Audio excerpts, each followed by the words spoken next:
السلام عليكم ورحمة الله تعالى وبركاته. كي دايرين؟ لاباس عليكم؟ كلشي مزيان؟ نتمنى ان شاء الله يلقاكم هذا الفيديو على خير وبخير. المهم غنشارك معكم ان شاء الله هاد العشيوه ولا الغديوه، ولكن من الاحسن كتكون عشيوه، بالاخص في البرد كتجي زوينه بزاف. الخضره معمره بالروز صراحه كتجي من ألذ ما يكون. المهم راه معروفه عند الجميع، ولكن كاين اللي صراحه ما عرفهاش. المهم انا غنشاركها معكم ان شاء الله. هنا بالنسبه للخضره يعني كتختاروا اللي بغيتو. عندي فلفله، عندي هذه برانيه هكا صغيره. هنا راه تاكسدت حيت حليتها قبل شويه، قبل الوقت. وهنا خلاص عاوتاني الكورجيت كانت شويه ماشي طريه. انا وريتكم هنا كنت خديت وحده طريه تبارك الله ما كيوقع لها والو فاش كتبغيو تخويوهم من الداخل.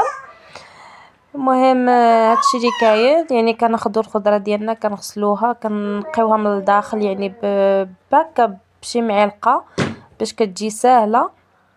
يعني كتخويوها من الداخل ما كيوقع لها حتى شي حاجه. انا ديك الكورجيط كانت عندي شويه قديمه في الثلاجه، داكشي علاش شويه تهرسات، ولكن ماشي مشكل يعني ما كيوقع لها والو.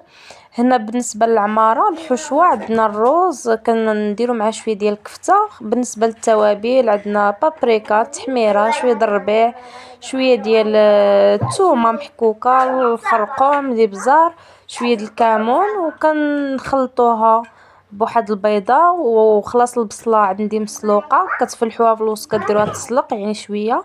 بالنسبه لاصوص عندي مطيشه كانت كونجيلي في الفريغو، صافي هبطتها ودرت لها شويه د الربيع وشويه د الابزار، الثومه والتحميره وشويه د الملحه. صافي هنا غادي نخلط داك الروز مع داك التوابل وغنضيف لهم وغادي نضيف داك البيضه، حيت داك البيضه السر ديالها انها كتجمع لنا الروز ما كيتشتتش في الكوكوط، يعني فاش كنعمرو كيبقى جامع راسو. سمحوا لي بعدا على هاد الصداع حيت بنتي كتغوت ما لقيتش كيفاش ندير. المهم البنات انا غنزيد داك البيضه كيف قلت لكم. السر ديال هاد البيضه انها كتجمع لنا الروز ما كيتشتتش عندنا فاش كيبغي يطيب. بالنسبه للرز البنات كيتسلق نص سلقه، يعني ما كيكونش مسلوق مزيان حيت باش ما يتعجناش. كنسلقوه غير نسلقه غير كيشد راسو صافي كنطفيو عليه. هادشي اللي كاين البنات. بغينا نضيفوا هاد العماره هادي غادي نعمروا بها ديك الخضره ديالنا كامله. بالنسبه للبصله يعني كتكون شويه باقا سخونه، يعني ما كتخليوهاش تبرد ما كتعذبكمش. هنا ضفت شويه ديال الخرقوم كي كتشوفوا كنت نسيتو حسب اللون وصافي. شنو اخر؟ صافي ديك البصله كناخدوها كنعمروها كنستفوها هي الاولى، كنديروها على ديك لاصوص هي الاولى باش كتطلق ديك البنه ديالها وكتطلق ديك المرقه، باش كتجي صراحه كتجي هاد الاكله ألذ ما يكون، كتجي بنينه بزاف. انا من العشاق ديال هاد الاكله الصراحه كتجي واعره. كاين الصراحه بزاف ديال الطرق كل واحد كيفاش كيستعملها، ولكن كتعجبني انا الطريقه دي كتجي بنينه بزاف والله ما تشبعوا منها. حتى بالنسبه للوليدات اللي ما كياكلوش الخضره وداك الشيء راه كيتغير المذاق بصفه نهائيه. المذاق ديال البصله يا سلام والله العظيم تحلفوا عليها ما تقولوا ان راه داك الحشوه كاينه في البصله، يعني كيتبدل المذاق ديالها كيولي واحد المذاق زوين. حيت عاوتاني السر باش اننا كنسلقوا البصله كنهرسوا داك المذاق، يعني داك المذاق ديال البصله ما كيبقاش مجهد بزاف. فاش كطيبيها مع لاصوص وداك الحشوه البصله كتولي فيها واحد المذاق زوين وكتطلق داك الحلاوه ديالها كترجع يا سلام.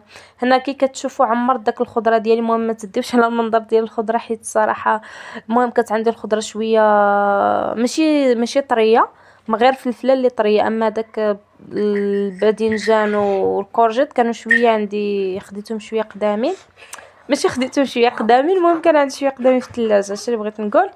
صافي البنات هادشي. هنا غادي نستف الخضره ديالي. درت البصله في الاول غادي نزيد عليها باذنجان حيت هو كيشد شويه الطياب. هي صراحه اصلا ما يعني بالنسبه للطياب ما كتحتاجش طياب بزاف لان الخضره كتكون ديجا خاويه من الداخل، يعني كطيبنا غير داك اللي على برا. وشنو اخر؟ صافي كنمرقوا غير بشويه د الماء، يعني ما كنديروش الماء بزاف وكنسدو عليها الكوكوط وكنمهلو وكنقصو البوطه بزاف. فاش كنقصو البوطه بزاف كنخليوها طيب على خاطرها حتى المهم حتى كتعسل داكشي وكيجي الصراحه واعر، كيجي مذاق ديالو بنين بزاف. ونتمنى ان شاء الله تجربوا هاد الاكله هادي، غادي تعجبكم وغادي تعجب حتى وليداتكم بالاخص